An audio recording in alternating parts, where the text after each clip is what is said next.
Okay, यहीं से video discontinue हो गया था बच्चे। तो हम लोग बात कर रहे थे क्या, नॉर्मल डिस्ट्रीब्यूशन, नहीं नॉर्मल डिस्ट्रीब्यूशन की बात चल रहा था। और हम लोग बात कर रहे थे पॉइंट नंबर 6 नंबर पॉइंट क्या बता रहा है, पॉइंट नंबर 6 प्रॉपर्टीज़ की हम बात कर रहे थे। प्रॉपर्टीज ऑफ नॉर्मल डिस्ट्रीब्यूशन चल रहा था, नहीं याद करो पहला प्रॉपर्टी क्या है, दूसरा क्या है, पिछले वीडियो में सारे सीक्वेंस में लिखा है। पॉइंट नंबर 6 क्या बता रहा है, एरिया अंडर नॉर्मल कर्व, नहीं एरिया अंडर नॉर्मल कर्व क्या बताता है, mean plus minus 1 standard deviation. लिखो 1 चाहे मत लिखो, कवर्स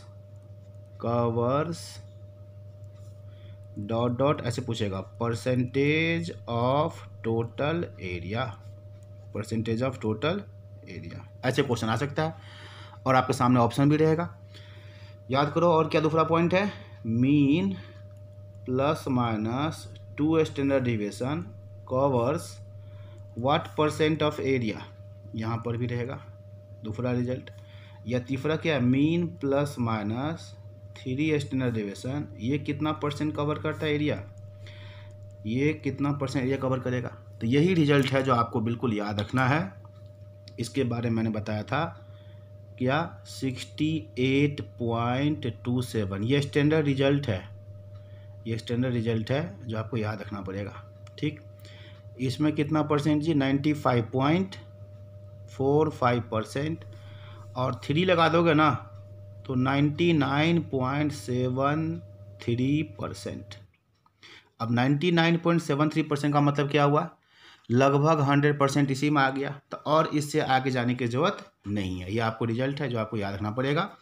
एक एग्जांपल मैंने बताया था, पिछले वीडियो में बताया था, और अभी फिर एक देख लो आप। यहाँ पर मान लो कि कोई क्वेश्चन ऐसे आ जाए, एक एग्जांपल मैं आपको और लिख के बता रहा हूँ। मान लो क्वेश्चन आ जाए कि इन नॉर्मल कर्व लिख के आ जाए, चाहे नॉर्मल डिस्ट्रीब्यूशन आ जाए, कोई ज़्यादा फर्क नहीं पड़ता। In normal distribution this covers dash dash % of total area. तो आप कहोगे 99.73, तो बात तो साफ है, साफ दिख रहा है, लेकिन मैंने लिखा क्यों इसको। अब मान लो ऑप्शन है, ऑप्शन दे दिया 99%, दूसरा ऑप्शन लिख दिया, 95.45%, तीसरा ऑप्शन लिख दिया ऑल बट 0.27%, और डी लिख दिया नॉन ऑफ दीज। तो अब बताओ, आपको नॉलेज तो है, लेकिन मल्टीपल चॉइस क्वेश्चन का क्या खूबसूरत है, देखो हो सकता है कि आप ऑप्शन में गलती कर दो। बताओ, आंसर तो आपको पता है कि 99.73 होगा। अब ऑप्शन पहचानो कौन सा होगा, तो मैं बताऊँ इसका ऑप्शन क्या होगा। देखो ऑप्शन होगा ऑप्शन सी। आपको ये लगेगा नहीं, या तो ये लगेगा 99%, या कहोगे नहीं 99.73 होता है, 73 नहीं है, तो ये लगा देते हैं, नॉन ऑफ दिस लगा देते हैं। लेकिन ध्यान से देखो इस ऑप्शन को, इसका क्या मतलब है, ऑल बट 0.273 का मतलब क्या है, ऑल का मतलब 100%, अब बट का मतलब है इतना छोड़ के। अब भाई पूरे 100% में से इतना छोड़ दोगे तो ये वही तो आएगा 99.73%, नहीं देख रहे हो। तो वही है, बस लैंग्वेज वाली बात है और कुछ नहीं है, थोड़ा सा मैथमेटिकल घुमा दिया है। तो ये हम लोगों ने पॉइंट नंबर 6 बना लिया, ठीक है। अब देखो पॉइंट नंबर है 7। मैं पॉइंट नंबर 7 बुक में लिखा हुआ है, तो बुक से नहीं, इसको थोड़ा सा लिख के बताना पड़ेगा। बाकी पॉइंट सब तो थ्योरेटिकल है, तो उस तरह से मैंने आपको बता दिया। बट इस पॉइंट को देखो, ये इसका क्या करो, हेडिंग दे दो, इसका हेडिंग दे दो, ऐसे करके दे दो। ये हेडिंग है relation among quartile deviation, mean deviation and standard deviation. ठीक है, ये जो है 3 तरह के जो डेविएशन है, इसके बीच का रिलेशन की हम बात कर रहे हैं। तो याद करिए, पहले तो ये याद करो कि दो क्वार्टाइल होते हैं, मेन दो क्वार्टाइल होते हैं। जैसे मैं इसको लाइन खींच के बताता हूँ, ये लाइन है, इफ लाइन पे क्या करो, इक्वल इक्वल डिस्टेंस पे 3 मार्किंग दे दो। 3 मार्किंग दे दिया तो क्या हो गया 25%, मतलब एक लाइन को 4 इक्वल पार्ट्स में डिवाइड कर दो, 25%, 25%, 25% इक्वल पार्ट्स में डिवाइड कर दिया। जो बिल्कुल 3 पार्ट्स में अपने डिवाइड किया तो इसका नाम है Q1 पहला क्वार्टाइल। ये बिल्कुल जो दूसरा है इसका नाम है दूसरा क्वार्टाइल। और ये क्या कहलाता है, तीसरा है तो ये तीसरा quartile. First quartile, second quartile, third quartile. ध्यान दो, फर्स्ट क्वार्टाइल से पीछे 25%, इसके आगे 75%, Q3 के पीछे 75%, इसके आगे 25%, इसके इधर 50%, इसके इधर भी 50%। आप बोलो सर 50-50 है, ये तो मीडियन है, तो बिल्कुल ठीक बोले आप, कोई दिक्कत नहीं है। Second quartile is also called median. याद करो, ये सब ग्राफ से भी निकलता है, लेफ्ट देन ओजाइव से बहुत बार क्वेश्चन पूछा हुआ है, ठीक है। तो क्वार्टाइल्स कितने होते हैं, 3। 4 भाग में बांटने वाले को क्वार्टाइल्स बोलते हैं। टोटल क्वार्टाइल्स कितने होते हैं, 3, Q1, Q2, Q3। First quartile, second quartile, third quartile. Lower quartile, अपर क्वार्टाइल, ये मीडियन क्वार्टाइल। लेकिन मेन दो ही क्वार्टाइल होते हैं, एक Q1 और दूसरा क्या है Q3, क्योंकि इसको हम क्या बोलते हैं, मीडियन। और मीडियन हम लोग अलग से पढ़ते हैं ना, तो इसीलिए सेकंड क्वार्टाइल की जरूरत नहीं है, वही मीडियन ही है। वैसे टोटल क्वार्टाइल 3 है, बट मेन दो ही क्वार्टाइल है, फर्स्ट क्वार्टाइल, थर्ड क्वार्टाइल। इसको हम लोग लोअर क्वार्टाइल भी बोलते हैं और इसको अपर क्वार्टाइल भी बोलते हैं। कहीं पर लिखा ना क्वार्टाइल्स आर 50 एंड 60, तो समझ जाओ दो ही क्वार्टाइल है, Q1 दिया हुआ, Q3 दिया हुआ है। तो ये अपर क्वार्टाइल हो गया और इसका नाम क्या हो गया, लोअर क्वार्टाइल। चलो ठीक बात है, याद आ गया होगा सब कुछ। अब याद करके भी बता दो, एक फार्मूला होता है QD का, जिनको पता होगा अच्छा है, ठीक है। ये सब चीज़ तो स्टैट के बिल्कुल बेसिक पार्ट में ही आ जाता है, नहीं पता है कोई बातें। देखो क्वार्टाइल होते हैं ना, तो Q3 में से Q2 माइनस करोगे, Q3 में से Q2 नहीं, क्या बोलते हैं, Q3 में से Q1 माइनस करोगे और उसको 2 से डिवाइड करोगे, तो इसका फार्मूला बन गया QD का। नहीं, QD का फार्मूला बन गया, याद आ गया होगा, ठीक है। ये है क्वार्टाइल डेविएशन QD। अब यहाँ पर हम लोग देखते हैं कि ये इस डायग्राम में कौन सा होगा। देखो इसमें से ये माइनस करोगे, Q3 में से Q1 माइनस कर दोगे, तो ये मिल गया यहाँ से यहाँ तक। उसका आधा करोगे ना, तो आधा ये और आधा ये। तो ये जो पोर्शन है ना, देखना यहाँ से कहाँ तक, Q1 से लेकर Q2 तक। और दूसरा कौन सा पोर्शन, Q2 से लेके Q3 तक, यही कहलाता है QD। ये लेंथ QD कहलाएगा, ये लेंथ QD। देखो फार्मूला फिर एक वैल्यू आएगा, बट इस चीज़ को आप गौर से देखो। मान लो यहाँ से लेके यहाँ तक क्या Q3, इसमें से Q1 माइनस कर दिए तो ये बच गया, ये इसको बोलते हैं इंटर क्वार्टाइल रेंज। और उसका आधा 2 टुकड़ा बनेगा, एक ये बनेगा, एक ये बनेगा। और सिमेट्रिक है तो बिल्कुल ये आधा आधा बिल्कुल बराबर होगा, बीच में कोई दिक्कत नहीं है। तो QD का बात बन गया, फार्मूला आ गया। अब देखो हम लोग बात कर रहे थे रिलेशन इसके बीच में क्या होता है। तो in case of normal distribution हम लोग बात कर रहे हैं, पॉइंट नंबर 7। नॉर्मल डिस्ट्रीब्यूशन में क्या होता है, QD बराबर होता है 0.675 ऑफ स्टैंडर्ड डेविएशन, और मीन डेविएशन क्या होता है 0.8 स्टैंडर्ड डेविएशन। ऐसा भी आपको देखने को मिल सकता है। और देखो इसमें क्या लिखोगे, जैसे यहाँ पर हम बात कर रहे हैं मीन डेविएशन बराबर 0.8 है ना, इसमें से पॉइंट को हटाओ, 8/10, 2 से काट दो, तो क्या आएगा 4/5 ऑफ स्टैंडर्ड डेविएशन। ये देखो, और यहाँ से अगर आप हटा दोगे ना पॉइंट को और इसको राउंड ऑफ करोगे, तो ये लगभग 2/3 आता है, 2/3 ऑफ स्टैंडर्ड डेविएशन ये आता है। ये देखो इसको आप डिवाइड करोगे ना तो 0.67 आएगा। तो अप्रोक्सीमेटली ये ज़्यादा एक्यूरेट है, बट अप्रोक्सीमेटली ये आप समझ लो 2/3 ऑफ स्टैंडर्ड डेविएशन। इसको याद करने में ज़्यादा आसान होता है, ऐसे भी क्वेश्चन पूछा हुआ है, इसीलिए लगभग में इतना आ गया। तो ये रिलेशनशिप आ गया, ठीक है। अच्छा, इसी को आप उल्टा घुमा दोगे, QD क्या है 2/3 ऑफ स्टैंडर्ड डेविएशन। नहीं, इसी को आप उल्टा घुमा दोगे, कोई पूछे स्टैंडर्ड डेविएशन क्या होगा तो क्या कहोगे 3/2 ऑफ QD। यहाँ से पूछे बताओ स्टैंडर्ड डेविएशन क्या होगा तो क्या कहोगे 5/4 ऑफ MD। ध्यान रखना कि स्टैंडर्ड डेविएशन का 2/3 है QD और 4/5 है MD। अच्छा, इसी रिजल्ट से आप और एक चीज़ गौर करो, यहीं से गौर करो क्या क्या चीज़ डिराइव हो रहा है। देखो, आप देखोगे क्यू डी क्या है, स्टैंडर्ड डेविएशन का 2/3, मतलब ये जो है क्यू डी स्टैंडर्ड डेविएशन से कम है। मीन डेविएशन क्या है, 4/5 ऑफ स्टैंडर्ड डेविएशन। कहने का मतलब मीन डेविएशन भी स्टैंडर्ड डेविएशन से कम है, 4/5 तो कम ही तो होगा। तो स्टैंडर्ड डेविएशन सबसे बड़ा है। अब इस दोनों में देखो 2/3 और 4/5, तो 4/5 ज़्यादा होगा ना, 0.8 आता है, ये 0.66 आएगा। देखो यहाँ से स्टैंडर्ड डेविएशन का 0.8 ज़्यादा है, तो कहने का मतलब ये सबसे छोटा है क्यू डी, सबसे छोटा क्यू डी, सबसे छोटा क्यू डी, इससे बड़ा एम डी, इससे बड़ा स्टैंडर्ड डेविएशन। क्या बोलते हैं इसको, याद करो बच्चे वाला क्लास।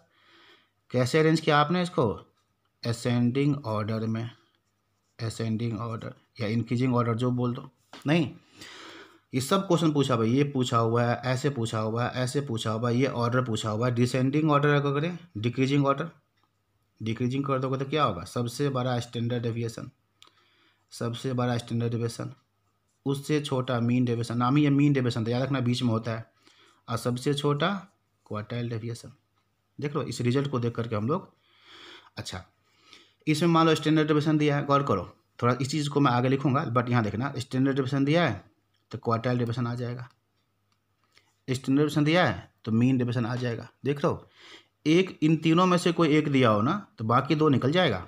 मान लो क्वार्टाइल डेविएशन दिया है, यहाँ रख दो तो यहाँ से निकल गया स्टैंडर्ड डेविएशन, यहाँ पर रख दो स्टैंडर्ड डेविएशन तो यहाँ से निकल जाएगा मीन डेविएशन। निकालते हैं, क्वेश्चन करते हैं हम लोग, बट अभी थोड़ा सा मैं इस चीज़ को जैसे लिंक करके बता रहा हूँ, इस चीज़ को समझो आप। ठीक है, इस चीज़ को समझो कि कैसे कैसे रिलेशनशिप को हम लोग निकाल रहे हैं और उसको रख रहे हैं। देखो आगे आ जाओ, और मान लो जो रिजल्ट अभी मैंने आपको बताया उसी को थोड़ा सा और हम लोग देखते हैं। कैसे देखोगे, पहला जो रिजल्ट है इससे क्या करो, आप निकालो, ये कहाँ गया, यह है ना, यहाँ से क्या करो, यहाँ से क्या करो, क्रॉस मल्टीप्लाई करो, निकालो 2 स्टैंडर्ड डेविएशन बराबर कितना आएगा, 3 क्यू डी। और यहाँ से भी क्रॉस मल्टीप्लाई करो, 4 स्टैंडर्ड डेविएशन कितना आएगा, 5 एम डी। नहीं, निकालते हैं, एक तो आ गया, एक आ गया ट्वाइस ऑफ स्टैंडर्ड डेविएशन। ठीक है, लिखो twice of standard deviation is equal to क्या आया था, 3 क्यू डी, 3 क्यू डी। और दूसरे से क्या आ गया, 4 स्टैंडर्ड डेविएशन बराबर क्या 4/5 है ना, तो 5 एम डी, 5 एम डी। ऐसा करो, इसको 2 से मल्टीप्लाई करो, इसको 2 से मल्टीप्लाई कर दो, यहाँ से 2 से मल्टीप्लाई कर दो, both side, both side. 4 standard कितना आ गया, 6 क्यू डी। अब देखो सब बराबर हो गया, 4 स्टैंडर्ड डेविएशन, ये भी 4 स्टैंडर्ड डेविएशन, इसका मतलब ये सब आपस में बराबर हो गया। क्या बराबर हो गया, तो इस दोनों को मिला के लिख रहा हूँ मैं, इस दोनों को मिला के लिख रहा हूँ क्या, 6 क्यू डी बराबर में 5 एम डी बराबर में क्या मिला, 4 स्टैंडर्ड डेविएशन। ये देखो ऐसा कभी नहीं पूछा है, तो क्या पता ऐसे कभी पूछ ले। तो ये थोड़ा सा मैथमेटिकल है, और याद कैसे रखोगे इसको, याद रखना मैं सिखाता हूँ आपको। देखो नंबर याद रखो, 6, 5, 4 है, 3 नंबर है। नहीं, अब ध्यान दो, क्यू डी सबसे छोटा है, एम डी बीच में है, और स्टैंडर्ड डेविएशन सबसे बड़ा है। तो बताओ 6, 5, 4 से मल्टीप्लाई किसका होना चाहिए, सबसे बड़ा का, 4 से छोटा से, जो बीच में उसको बीच वाले नंबर से, जो सबसे छोटा है उसको 6 से मल्टीप्लाई करोगे बस। Q D M D F D, 6, 5, 4 कभी नहीं भूलने वाला चीज़ भाई। 6 से मल्टीप्लाई किसका होगा, तो क्यू डी का सबसे छोटा है। 5 से किसका होगा, तो जो बीच में है। और 4 से किसका होगा, सबसे बड़ा है, स्टैंडर्ड डेविएशन। तो ऐसे आप याद रखोगे, तो मतलब ऐसे भी क्वेश्चन हो सकता है। अच्छा, इस रिजल्ट को मैं यूज़ करूँगा, और ये रिजल्ट आपको थोड़ा सा कैलकुलेशन फास्ट कर देगा आपका। मान लो कोई भी एक डी मालूम हो, कोई भी एक डी मतलब समझ लो ना, quartile deviation, mean deviation, standard deviation, कोई भी एक डी मालूम है, एम डी मालूम है, क्यू डी पूछा, एम डी मालूम है, 5 से इंटू करो, क्यू डी पूछा 6 से डिवाइड करो, आ गया आंसर। एम डी मालूम है, 5 से मल्टीप्लाई करो, स्टैंडर्ड डेविएशन पूछा 4 से डिवाइड कर दो, खत्म। स्टैंडर्ड डेविएशन मालूम है, क्यू डी पूछा, स्टैंडर्ड डेविएशन मालूम है, 4 से मल्टीप्लाई करो, क्यू डी पूछा 6 से डिवाइड कर दो। देखो स्टैंडर्ड डेविएशन मालूम है, एम डी पूछा, जो मालूम है स्टैंडर्ड डेविएशन, 4 से मल्टीप्लाई करो, 5 से डिवाइड कर दो। तो किसका इंटू और किससे डिवाइड, फटाफट किसका इंटू, भाई क्यू डी मालूम है तो 6 से मल्टीप्लाई करो, 6 से मल्टीप्लाई कर दो। एम डी पूछा तो 5 से डिवाइड, एफ डी पूछा तो 4 से डिवाइड। तो सारे क्वेश्चन एकदम फटाफट बनेगा इससे। इसी में आगे चलते हैं, क्या पता कोई रेशियो पूछ ले, बताओ रेशियो बताओ, Q D M D standard deviation, इसका रेशियो क्या होगा। ऐसा करते हैं, मैं आपके ऊपर छोड़ देता हूँ, कभी रेशियो पूछ ले, याद करो ऐसे 3 चीज़ इक्वल दिया हो तो रेशियो कैसे निकालते हैं। ठीक है, रेशियो का जो पहला क्लास होता है उसमें मैं बताता हूँ ये चीज़, काफ़ी इंपॉर्टेंट क्वेश्चन है। तो ये रेशियो क्या होगा ये आपके ऊपर मैं छोड़ देता हूँ, आप रेशियो निकालना। क्या पता कभी पूछा नहीं ऐसा रेशियो, बट समझ सकते हो ना आप। इसको निकाल के कमेंट बॉक्स में लिखो, बहुत दिनों से मैंने कुछ दिया नहीं है। कमेंट बॉक्स में इसको आप आंसर रिप्लाई करो QD MD FD का। अगर रेशियो पूछे यहाँ से निकल जाएगा आराम से। ये रिलेशन भी कहीं लिखा नहीं बुक में, ये तो मैंने ड्राइव कर दिया है, बट इसके बाद ये वाला तो आप निकाल सकते हो, कोई दिक्कत नहीं है। तो इस तरह से ये सारी रिलेशनशिप की बात हो गया। चलो अब आपसे कोई क्वेश्चन पूछे, एग्जाम्पल वगैरह मान लो, मैं देखता हूँ एग्जाम्पल सब क्या क्या है और करते हैं एग्जाम्पल सब भी, ठीक है। तो बताओगे जैसे, चलो सबसे पहले शुरुआत करते हैं सिंपल एग्जाम्पल से। मुझे बताओ अगर कहीं पर पिछला कॉन्सेप्ट सब भी आपको याद होना चाहिए, ठीक है। तो इसमें कुछ रिजल्ट थोड़ा सा मैं और एनालाइज करके बता दूँ आपको। इस चीज़ को देखो, हाँ इसको ऐसा करो ना, मैं बताता हूँ, इसको ऐसा करो, एक रिजल्ट और डिराइव कर लेते हैं नॉर्मल डिस्ट्रीब्यूशन में। आप यहाँ देखो, यहाँ आ जाओ, ध्यान से देखना यहाँ पर एक बार फिर से। इस Q1 में QD प्लस कर दोगे, ये Q1 है ना, इसमें QD प्लस कर दोगे तो मीडियन आ जाएगा, मीडियन। Q3 में से QD माइनस कर दोगे, यहाँ से ना ये माइनस कर दोगे तो यहाँ पहुँच जाओगे, और इसको उसको प्लस करके 2 से डिवाइड करोगे तो क्या आता है, मिड पॉइंट। दो चीज़ को ऐड करो, 2 से डिवाइड करो तो मिड पॉइंट। तो मिड पॉइंट में क्या है, मीडियन, मीडियन। अच्छा, नॉर्मल डिस्ट्रीब्यूशन में भाई जो मीन है या मीडियन है, मॉड है, सब क्या होता है, इक्वल। तो जो कह लो यही इसका मीन है, यही इसका मीन है, और यही इसका मॉड है, कोई दिक्कत ही नहीं। Mean, median, mod normal distribution में कोई फ़र्क नहीं पड़ता, तो सबका सब है। तो बताओ क्या रिजल्ट बना रहा हूँ मैं फॉर्मूला बना रहा हूँ मीडियन का। मीडियन क्या होगा, इसको प्लस कर 2 से डिवाइड, या Q1 में QD प्लस कर दो तो मीडियन, या Q3 में से QD माइनस कर दो तो मीडियन, ठीक है। ये ध्यान रखना आपको। और ये लिख देता हूँ मैं यहाँ पर, देखो मैं लिख रहा हूँ यहाँ पर एक जो रिलेशनशिप आ गया, ठीक है। मीडियन बराबर क्या होगा, मीडियन बराबर क्या होगा, तो देखो स्टडी क्या करना है आपको, क्या बोलते हैं, मीडियन। हाँ, मीडियन बराबर, एक तो ऐसे लिख दो आप Q1 प्लस Q3/2, ऐसे लिख लो। नहीं, दूसरा क्या हो सकता है, Q1 में QD प्लस कर दो। तीसरा क्या होगा, Q3 में से Q2, क्या Q2 नहीं, QD माइनस कर दो। देखो डायग्राम आपके दिमाग में होना चाहिए, डायग्राम आपके बिल्कुल एक मेमोरी में रख लो, और देखो डायग्राम दिखना चाहिए कि कहाँ पर क्या लिखा हुआ, किस में क्या प्लस करेंगे तो आएगा, ठीक है। ये सब चीज़ बिल्कुल याद होगा। जैसे फॉर्मूला चल रहा है यहाँ पर, तो ये रिलेशनशिप को आप बिल्कुल याद रखना, ठीक है। तो क्योंकि मीडियन है ना, तो कभी कभी नॉर्मल डिस्ट्रीब्यूशन में ये भी पूछ लेता है कि मीडियन क्या होगा, ठीक है, सब चीज़ देख करके। तो चलो अब सही है, अब हम लोग क्वेश्चन करते हैं, ठीक है। जैसे मान लो सबसे फर्स्ट क्वेश्चन ऐसे लिखा हुआ है, इफ, ठीक है, if x follows normal distribution, ऐसे लिख दिया, मीन इनटू कॉमा देके वेरिएंस। तो इसको देख के आप समझ जाओ कि नॉर्मल डिस्ट्रीब्यूशन है, ठीक है। If x follows normal distribution, और ऐसे लिख दिया 2 क्वार्टाइल्स आर, 2 क्वार्टाइल्स आर, और 2 क्वार्टाइल्स क्या लिख दिया, मान लो 14.6 एंड 25.4। तो फिर पूछ लिया, क्या पूछ लिया, चलो पूछ लिया स्टैंडर्ड डेविएशन क्या है बताओ, ठीक है। स्टैंडर्ड डेविएशन क्या बताओ। वैसे बहुत कुछ, एक इस इन्फॉर्मेशन से बहुत कुछ पूछा जा सकता है, बहुत कुछ। तो सबसे पहले आपको क्या दिखना चाहिए कि अच्छा ये 2 क्वार्टाइल्स दिया हुआ है, इसका मतलब ये Q1 दिया हुआ है और ये Q3 दिया हुआ है। बताओ Q1 दिया है, Q3 दिया है, और स्टैंडर्ड डेविएशन निकालना है, तो कुछ तो कैलकुलेशन चल रहा होगा दिमाग में कि Q1 Q3 से हम क्या निकाल लें, QD। और जैसे D निकल गया, एक D निकल गया, तो फिर तो कोई भी D पूछेगा सब निकाल देंगे। ऐसा करते हैं, मैं बहुत कुछ इसी एग्जाम्पल से मैं आपको बहुत सारी चीज़ बता देता हूँ, ठीक है। मान लो यहाँ पर आगे ये QD निकालो, QD क्या होगा, तो ये होगा Q3 माइनस Q1/2।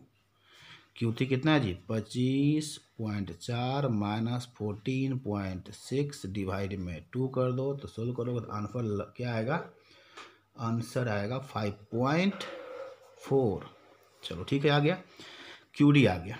अब हमें स्टैंडर्ड डेविएशन निकालना है, तो क्या करोगे, इसी रिजल्ट को यूज़ करो, जो ऊपर रिजल्ट है ना इसका यूज़ करो ना। ये यूज करो। QD निकल गया, QD का 6 से मल्टीप्लाई करो, 6 से मल्टीप्लाई करो और क्या पूछा स्टैंडर्ड डेविएशन, तो 4 से डिवाइड कर दो, 4 से डिवाइड कर दो। तो लगभग में आएगा आंसर। स्टैंडर्ड डेविएशन आप चाहिए तो क्या करोगे बताओ, QD 5.4 का 6 से मल्टीप्लाई 4 से डिवाइड, फटाफट देखो क्या आता है। ये कैलकुलेटर यूज कर लेते हैं हम लोग, ठीक है। 5.4 मल्टीप्लाई में क्या है 6, डिवाइड में 4, ठीक है। ये एक्चुअली क्या है ना 8.1 आता है, इसको आप राउंड करके चलना, ये 8 के इक्वल होगा। क्यों, वहाँ पर जो 2/3 लिया ना 2/3, उसके वजह से थोड़ा सा फर्क पड़ता है, इसलिए राउंड करोगे तो लगभग 8 ही आएगा। तो 8 वाला ऑप्शन आप लगा दोगे। अच्छा चलो MD पूछ ले, मान लो कभी MD पूछ ले, MD इसी क्वेश्चन में क्या करोगे, QD निकला तो QD का मल्टीप्लाई कैसे करोगे, QD का मल्टीप्लाई तो 6 से ही करना है, ठीक है। MD के लिए डिवाइड कैसे करोगे, 5 से डिवाइड कर दोगे, ये आ जाएगा आंसर। नहीं, बात समझ में आना चाहिए आपको। अगर इसी क्वेश्चन में मान लो आपसे पूछे कि मीडियन क्या है बताओ, मीडियन नहीं मीन पूछ ले बताओ इस क्वेश्चन का कि मीन क्या है। तो भाई मीन का मतलब क्या, मीन का मतलब वही मीडियन, मीन का मतलब मीडियन। और अब इस क्वेश्चन में मीडियन कैसा आएगा, तो ध्यान से देखना, मीडियन आएगा जी Q1 और Q3 दिया है ना, दोनों को जोड़ के डिवाइड कर दो, और क्या Q1 + Q3/2, 2 से डिवाइड कर दो, जोड़ के 2 से डिवाइड, ठीक है। तो आ जाएगा मीडियन। और जो मीडियन आया वही क्या होगा, मीन कितना जोड़ आएगा इसका, ये 1 दे दिया तो होगा 26, 26 और 4 30, अच्छा 40 और 20 आ गया, देखो ये 20 आ गया। तो कहीं कोई दिक्कत नहीं है, बस आप इस चीज़ को किसी भी तरह से सोल्व कर सकते हो। देखते जाओ, कुछ एग्जाम्पल मैं आपको और पूछ रहा हूँ। जैसे मान लो क्वेश्चन दे दिया ऐसे करके, if x follows normal distribution, जिसमें क्या दे दिया, ऐसे लिख के दे दिया। और आगे क्या पूछ लिया, आगे पूछ लिया मान लो कि इसका ये निकालो, बस Q3 निकालो, चलो Q3 निकालो। तो अब क्या देखोगे, ये नॉर्मल डिस्ट्रीब्यूशन है, बिल्कुल साफ दिखना है नॉर्मल डिस्ट्रीब्यूशन। ये क्या चीज़ है उसका मीन, ये मीन आ गया कितना 10 आ गया मीन, नहीं मीन आ गया 10। और ये क्या होता है वेरिएंस दिया 16, तो स्टैंडर्ड डिविएशन कितना आ गया 4। अब Q3 कैसे निकलेगा, डायग्राम याद करो, ये डायग्राम ये दिमाग में एकदम रहना चाहिए। Q3 कहाँ पर है, ये Q3 हमें चाहिए, और ये क्या है ये Q2 मतलब क्या मीन, ये मीन आ गया ना जी। मीन कितना गया बच्चे बताओ, मीन आया 10, ये तो मीन है 10। मीन ही यहाँ पर होता है, मीडियन होता है, मॉड होता है, सब यही होता है। जो पूछ ले, मीन पूछ ले, मीडियन पूछ ले, मॉड पूछ ले, नॉर्मल में कोई दिक्कत नहीं है। तो बताओ इससे कैसे आएगा, तो बस ये QD निकाल लो, मीन में QD जोड़ दोगे तो आ जाएगा। तो क्या होगा इसका आंसर, ये आंसर होगा 10 + QD। अब बताओ बच्चे QD कैसे निकालोगे, स्टैंडर्ड डिविएशन से QD कैसे निकालोगे, बहुत आसान सा बात है, याद करो मैंने क्या टेक्निक सिखाया था, ये वाला फार्मूला। स्टैंडर्ड डिविएशन दिया है तो किससे इंटू करोगे, स्टैंडर्ड डिविएशन का मल्टीप्लाई किससे 4 से, क्योंकि स्टैंडर्ड डिविएशन का 4 से इंटू है। QD चाहिए, QD 6 होता है इसके साथ में 6 से डिवाइड कर दो। तो आप देखोगे मल्टीप्लाई करो और डिवाइड करो तो ये लगभग तुम्हारा क्या आएगा, QD कितना आएगा, ये आएगा लगभग 2.7 आएगा, 2.7 आएगा, ठीक है। इसको एक पॉइंट के बाद ना एक डिजिट को राउंड कर देना, ठीक है। तो इसमें जोड़ दो, 10 में ये प्लस कर दोगे तो क्या आएगा 10 2 12, 12.7, ये देखो इसका आंसर आ गया। तो ये जो फार्मूला है काफ़ी इंपॉर्टेंट है, इस चीज़ को आप याद रखेंगे। पॉइंट नंबर 7 जो है सो बहुत ही इंपॉर्टेंट है, ठीक है। क्वेश्चन और भी आ सकता है, बहुत सारे क्वेश्चन पूछा जा सकता है, पर ध्यान देना कोई दिक्कत नहीं है। चलो मैं ऐसा करता हूँ, एक एग्जांपल और बताता हूँ। उल्टा क्वेश्चन है, अगर मान लो लिखा हो 2 पॉइंट ऑफ इन्फ्लेक्शन, ये एग्जांपल देखो और देख लो, 2 points of inflection, 2 point of inflection on normal curve R, और कुछ ऐसे लिख दिया, मान लो क्या लिख देते हैं, 2 point of inflection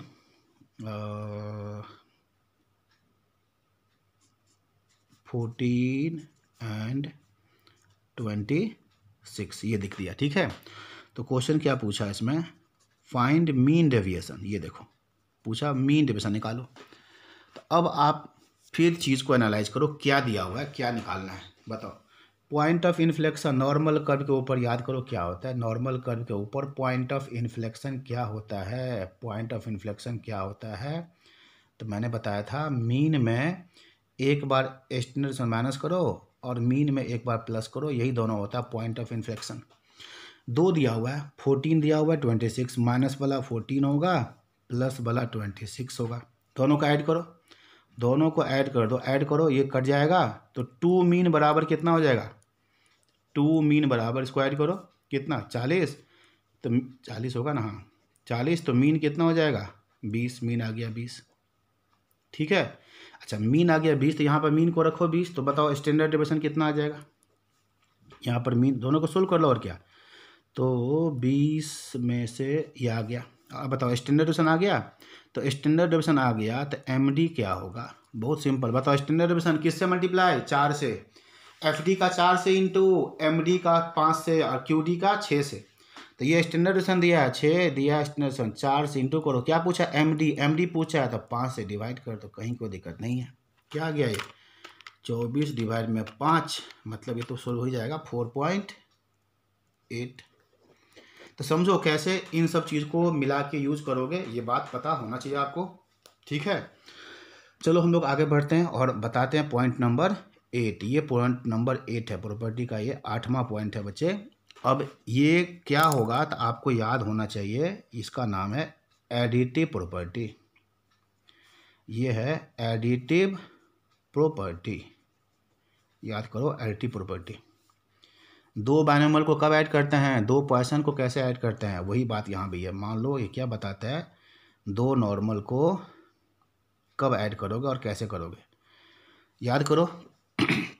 binomial distribution कब ऐड होते हैं, दो, तो एन तो कुछ भी हो, सेम हो चाहे डिफरेंट हो, पी सेम होना चाहिए। पॉइसन कब ऐड होता है, हमेशा हमेशा ऐड होता है। नॉर्मल भी ऐसा नहीं है, नॉर्मल कब ऐड होगा, देखो नॉर्मल डिस्ट्रीब्यूशन एक है ये एक्स फॉलोज नॉर्मल, जिसका मीन कितना μ1 और वेरिएंस क्या है σ1²। एक और वेरिएबल है y, इसका नाम y है, y है ये। ठीक है, y follows second normal distribution, जिसका मीन कितना μ2 और वेरिएंस क्या है स्टैंडर्ड 2 का स्क्वायर। तो ये दोनों को प्लस कर दोगे, दिस इम्प्लाइज ऐड करोगे, तो x प्लस वाई किसको फॉलो करेगा, तो ये भी नॉर्मल को ही फॉलो करेगा। मैंने बता दिया था जनरल नियम तो यही है ना, दो बाइनोमियल को प्लस करोगे बाइनोमियल आएगा, दो पॉइसन ऐड करोगे पॉइसन आएगा, नहीं दो तरह के नॉर्मल है तो नॉर्मल आएगा, दो तरह के चाय मिलाओगे तो चाय मिलेगा। टी डिस्ट्रीब्यूशन, ठीक है, काई डिस्ट्रीब्यूशन, जो भी है, तो ये ऐड होगा। क्या ऐड होगा देखो, तो इसका ऐड करने पे ऐसा हो जाएगा, देखो मीन होगा मीन का जोड़ और वेरिएंस होगा वेरिएंस का जोड़। अगर हम बात करें इसी को लैंग्वेज में बात करें तो x प्लस वाई जो मिला ये भी नॉर्मल डिस्ट्रीब्यूशन ही मिला। x प्लस वाई क्या मिला, नॉर्मल डिस्ट्रीब्यूशन ही मिला जी, x प्लस वाई। ठीक है, नॉर्मल डिस्ट्रीब्यूशन ही मिला x प्लस वाई, लेकिन ये जो मिला नॉर्मल डिस्ट्रीब्यूशन, इसका मीन क्या है बताओ, इसका मीन क्या है, तो मीन है जी मीन का जोड़, मीन का जोड़, ये मीन कहलाएगा, ये मीन कहलाएगा। ये बिल्कुल सही बात है, एन के अंदर जो भी होता है शुरू वाला मीन कहलाता है, बाद वाला वेरिएंस कहलाता है। पहला वाला मीन, दूसरा वाला वेरिएंस। तो बताओ ये मीन है और ये क्या है, ये कहलाएगा तुम्हारा वेरिएंस। क्या होगा वेरिएंस, तो वेरिएंस को जोड़ने पे वेरिएंस मिलेगा, देख लो वेरिएंस NCE। ठीक है, बताओ दो नॉर्मल डिस्ट्रीब्यूशन कब ऐड होगा, हमेशा होगा, बिल्कुल हमेशा ऐड होगा, कुछ भी मीन हो कुछ भी वेरिएंस हो बिल्कुल ऐड होगा। ऐड करने पे x प्लस वाई जो मिलेगा उसका क्या होगा, तो मीन होगा मीन का जोड़, वेरिएंस होगा वेरिएंस का जोड़। ध्यान देना, बिल्कुल यही ध्यान देने की बात है। और यहाँ पर इस चीज़ के ऊपर मैं दो क्वेश्चन बताता हूँ। एक क्वेश्चन ये पूछा हुआ था ऐसे, ये देखो, if x follows normal distribution जिसका मीन कितना है, तो इसका मीन मान लो इसका मीन है 3,36, 3 कहाँ गया यार, चलो 64 ही कर दो, हटाओ 3,64, और y दूसरा नॉर्मल को फॉलो कर रहा है, इसका मीन कितना है 5,36 5,36 एंड एक्स प्लस वाई किसको फॉलो कर रहा है? तो इसने बता दिया कुछ, इसने बता दिया किसको फॉलो कर रहा है। देखो ये बता दिया 8, ए। तो पूछा बताओ ए का वैल्यू क्या होगा, ये क्वेश्चन है। देखो तो गेस करो आप कि क्या होगा। गेस क्या करना है, एकदम सही सी बताओ। एक्स प्लस वाई को जोड़ेंगे, अगर नियम से हम चलें तो हम क्या कहेंगे कि ये एक्स है और ये वाई है, इसको हम जोड़ेंगे तो एक्स प्लस वाई भी नॉर्मल को फॉलो करेगा, जिसका मीन को जोड़ने पे मीन आएगा 3 + 5 8, और वेरिएंस को जोड़ने पे वेरिएंस आएगा 64 + 36 कितना 100। ये इसका मीन है, ये इसका वेरिएंस है। बताओ यहाँ पर ये मीन है, ये वेरिएंस है, ये मीन है, ये वेरिएंस है। तो सिंपल सा प्रॉपर्टी क्या है कि भाई एक्स प्लस वाई करेंगे तो नॉर्मल मिलेगा। कैसे? तो मीन को जोड़ने पे मीन मिलेगा, वेरिएंस को जोड़ने पे वेरिएंस मिलेगा। अब ये ए पूछा था, ए क्या है? वेरिएंस है। ये ऐसे पूछा है तो ये 8 से 8 हो गया। तो बताओ आंसर क्या आ गया? ए = 100। मतलब आपसे क्या पूछा है? वेरिएंस पूछा है कि वेरिएंस क्या होगा। ठीक है, एक एग्जाम्पल ये हो गया। इसी में देखो दूसरा एग्जाम्पल जो अच्छा एग्जाम्पल है, ये पूछा भी है ऐसी वाले बुक में भी है, ये जो आपके इंस्टीट्यूट का बुक है ना उस बुक में भी है। तो एक एग्जाम्पल आप यहाँ पर और देखो, ये ऐसे पूछा है, ऐसे पूछा है एक्स फॉलोज नॉर्मल डिस्ट्रीब्यूशन। ठीक है, और लिखा आगे with mean equal to mean equal to 10, standard deviation equal to 4, and Y follows, एकदम same language, normal distribution with mean equal to 12, standard deviation equal to 3। तो क्वेश्चन क्या पूछा? Find, ये ऐसा एग्जांपल मैंने आपको ना पॉइसन डिस्ट्रीब्यूशन बताया था, उसी का भी है। Find mean and standard deviation of x plus y, ये चीज़ है। तो इसमें गलती क्या हो सकता है बच्चे से, आप भी गेस करो। ठीक है, आप भी गेस करो क्या होगा। तो सिंपल भाई क्या मैंने बताया था कि x प्लस वाई है, ठीक है। तो इसका मीन क्या होगा? इसका मीन क्या होगा? तो x का मीन और y का मीन होता है मीन का जोड़। तो x का मीन 10 है, y का मीन 12 है, जोड़ देंगे तो मीन कितना आ गया? 22, 22। इसमें कोई दिक्कत ही नहीं है, देखो कोई दिक्कत नहीं, बिल्कुल सही है। और इसका क्या पूछा है? स्टैंडर्ड डेविएशन क्या होगा? स्टैंडर्ड डेविएशन तो क्या करें हम 4 3 को जोड़ के 7 बना दें? नहीं, ये गलत हो जाएगा। पहले इसका आपको नियम क्या है कि x प्लस वाई करोगे तो मीन को जोड़ने पे मीन आता है और वेरिएंस को जोड़ने पे वेरिएंस आता है। तो देखो आप क्या करोगे, x है, इसका निकालोगे वेरिएंस, क्या होगा बताओ? स्टैंडर्ड डेविएशन का स्क्वायर, तो ये है 4 का स्क्वायर, वेरिएंस क्या होगा? 4 का स्क्वायर 16। दूसरा कौन सा वेरिएबल है? y। तो बताओ y का वेरिएंस क्या होगा? तो y का जो स्टैंडर्ड डेविएशन है उसका स्क्वायर 9।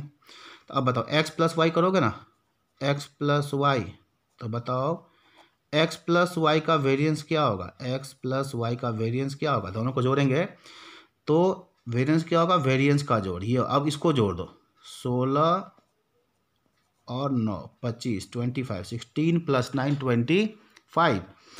तो x का निकालना है वेरिएंस, y का वेरिएंस, दोनों को प्लस करेंगे तो x प्लस वाई का मिलेगा वेरिएंस 25। अब बताओ स्टैंडर्ड डेविएशन क्या होगा? x प्लस वाई का स्टैंडर्ड डेविएशन, तो ये क्या होता है? ये तो वेरिएंस का रूट। तो वेरिएंस जो निकला ना 25, उसका रूट क्या आएगा? आंसर 5। तो बताने के लिए एक अच्छा से मैंने बता दिया है क्योंकि इंपॉर्टेंट क्वेश्चन है, समझ में आना चाहिए। अदरवाइज निकालने के लिए फटाफट के निकालोगे, मीन को जोड़ के मीन आएगा और एफडी को जोड़ के एसटी मत कर देना। एफडी से निकालना वेरिएंस, इसका स्क्वायर 16, इसका स्क्वायर 9, 16 9 25, 25 को लगा देना 5। तो ये बिल्कुल परफेक्ट क्वेश्चन है। ये पॉइंट नंबर 8 हो गया। इसके बाद एक दूसरा पार्ट भी बनेगा, एक और वीडियोस में बनेगा, उसके बाद फिर कुछ प्रॉब्लम के ही बताएंगे। तो करते हैं उसको।